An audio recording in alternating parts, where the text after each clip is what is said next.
futures and the impact of technology on society.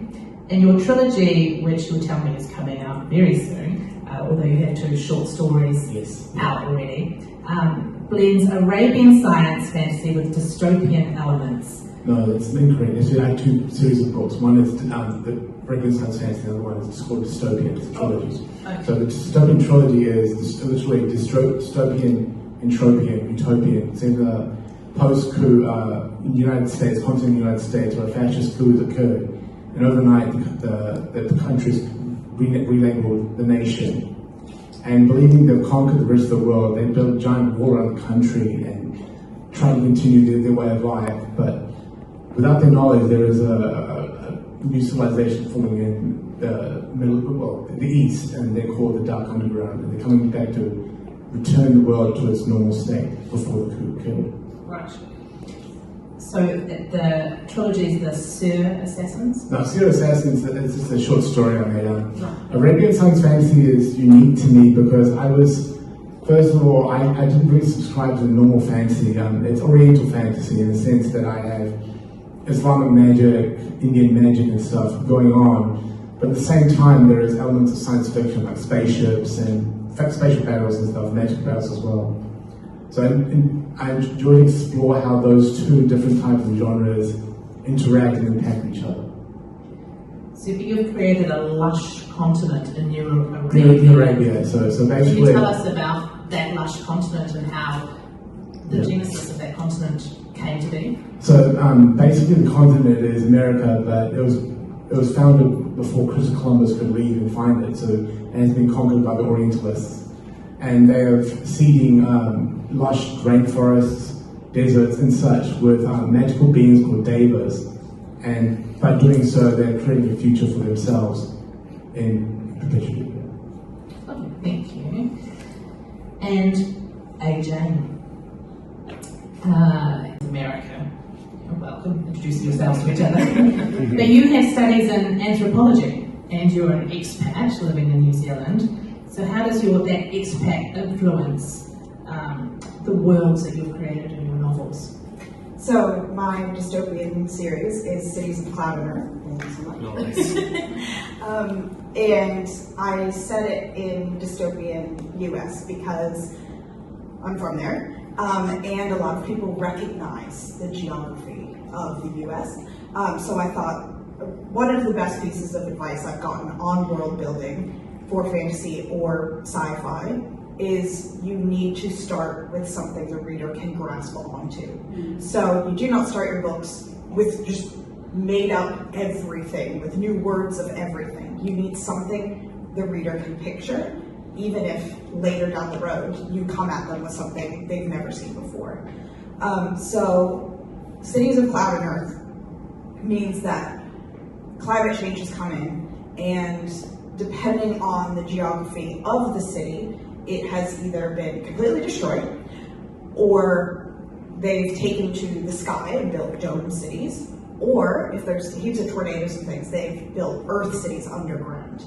So it's a classes system. So it talks about basically the lower classes live on the ground, and then the really rich people still live either underground or in the clouds.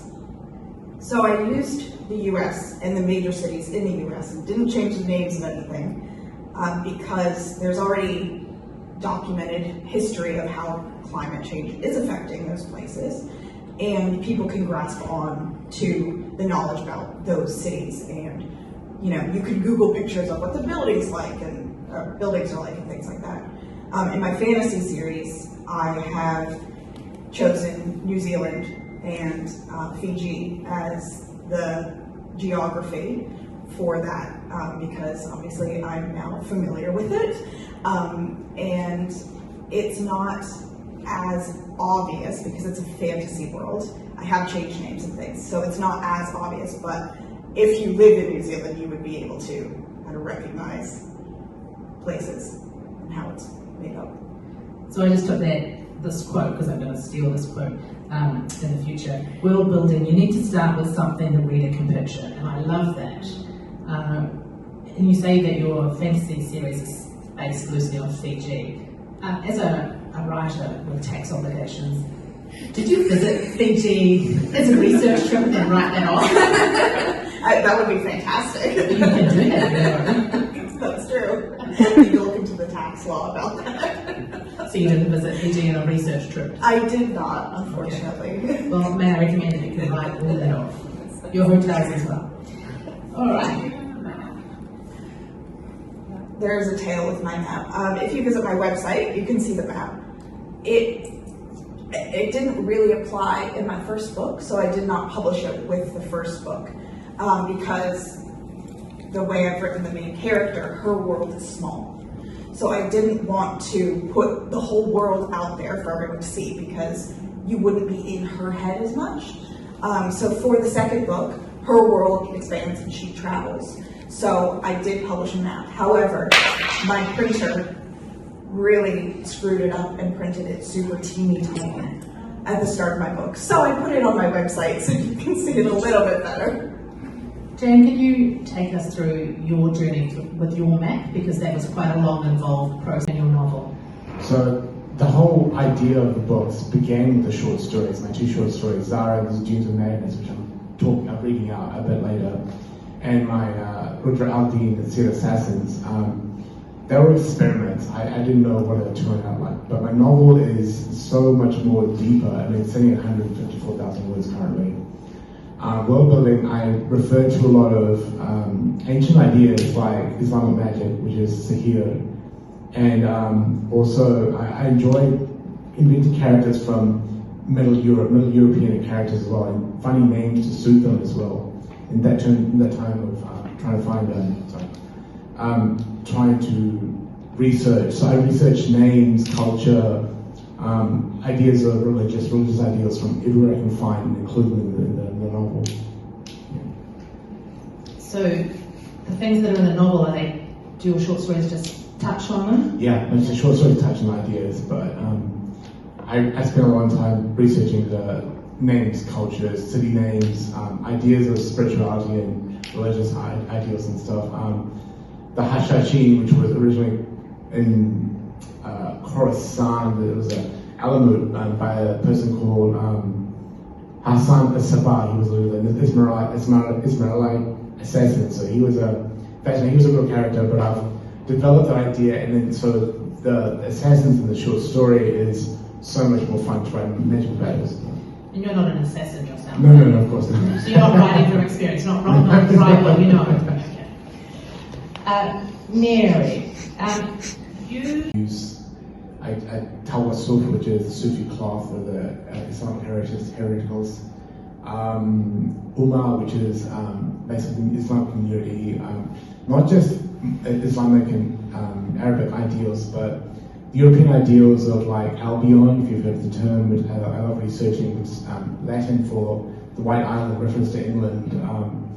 French characters, characters from Norwegian backgrounds. It's just fun to explore and bring that out into a world that's breathing and being built that also interacts with science fiction. And the interplay between science fiction and fantasy is always fascinating because you don't know what the fantasy characters are going to think about spaceships and stuff. But researching that as well, I'm heavily into. I grew up in science fiction, so Isaac Asimov, Arthur C. Clarke, Ender's Game, but also Scott Card. I enjoy researching like vast computer technologies, holograms, technological devices, space travel, and things. It's fun to research. So, can I make a comparison to Andy Weir then with his books, The Martian and Hail Mary? Hail Mary, I read The Martian before the film. I'm never going to see the film because it'll just ruin my memories. But it's not too bad. The film is exceptional. Yeah, I've read the book a few times and I don't do too bad. Have you read Artemis? I've read. Artemis is amazing. It's a delicious novel. It's just so amazing. Female protagonist, high stakes, all kinds of things going on. That's great. But when we think about the books by Andy Weir Yeah. and the movies, if you The see, movies, yeah. he has science, Yeah. but it's not overwhelming to somebody that didn't study Exactly. physics Yeah. or chemistry. I mean, Yeah. I do believe that I could grow potatoes on Mars. So I know enough now. And so is that the sort of research that you've done for your books as well? this spaceship is full of technologies I haven't revealed yet, and yeah, it is. It's quite influential that way. I love